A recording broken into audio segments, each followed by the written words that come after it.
Sudden infant death syndrome is a sleep-related death of an infant under 1 year of age.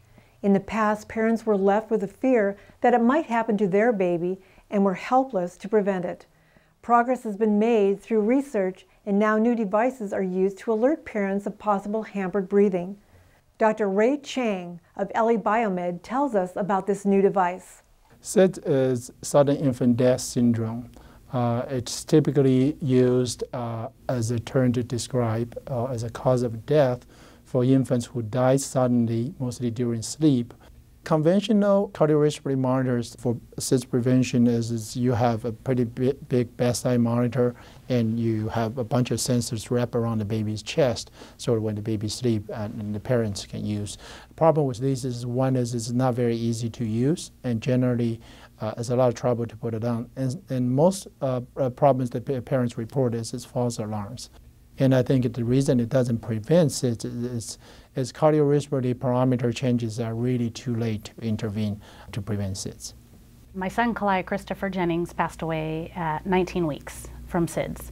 It was obviously very difficult. And it was very, very, very tough on our family. And our girls at the time were 5 and 2. We decided to have another baby. And we had another boy, which made us very nervous. About 2 months prior, we started talking about different monitors. And the monitor we used was like a sleep apnea. It was supposed to be for actually preemies. When there was a false alarm, it went off almost like a dead battery in a fire alarm in your home. So you can imagine that sound going off all the time. The machine that you had to carry around everywhere, it would, even when the baby was awake, the monitor would just go off. So we actually turned it off and I returned it. After about a month, I couldn't handle it anymore. It wasn't worth it. We are developing an infant sleep environment monitor that can detect any changes of a baby's sleep environment that puts the babies at risk for SIDS. Therefore, they give the warning to the parents to intervene before SIDS occurs. This is our prototype of an infant sleep environment monitor. This monitor will detect the baby's body position and carbon dioxide level, body temperature, and breathing sounds. On the baby mannequin, we have the prototype SIDS monitor attached. When the baby sleeps, the recommended position is supine, which is on baby's back. And any change in the body position, such as on the side or face down, that increase the baby's risk for SIDS. Also, it detects 2 other risk factors. One is, other than the body position, the other is when the baby's face is covered by the blanket. The covering of the face or the head will trigger 2 things. One is the CO2 or carbon dioxide will start to accumulate right around the mouth and the nose area. Second thing, when the face is covered, is the temperature will rise. And we call this the heat stress. When the baby's face is covered, they cannot get rid of the extra heat. Then the temperature starts rising, and that will also be enough to affect the baby's breathing. So we have the monitor that detect the body position, face covered when CO2 rise and temperature rise.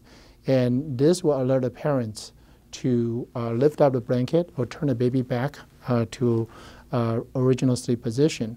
And if no intervention is done and after a period of time, the baby's breathing will eventually slow down and become irregular. Then our respiratory sensor will be able to detect that as a last line of defense to issue emergency alerts to the parents to intervene right away. To test our monitor prototype, we're currently enrolling 20 infants 4 to 6 months of age to come to BioMed in our sleep laboratory to sleep overnight and to be monitored by this sleep environment monitor. The reason that we chose 4 to 6 months of age is one is typically under 6 months of age is at a higher risk for SIDS. And second is by around 4 to 6 months of age, typically the infants will be able to roll over and move around during the sleep. And that would be one way that we can test our sensors to make sure that they register all the parameters that we're monitoring for. parents can feel relieved knowing that they have the ability to be alerted if their baby is in distress. Now both parent and baby can sleep safe and sound. For the American Health Journal, I'm Lora Windsor.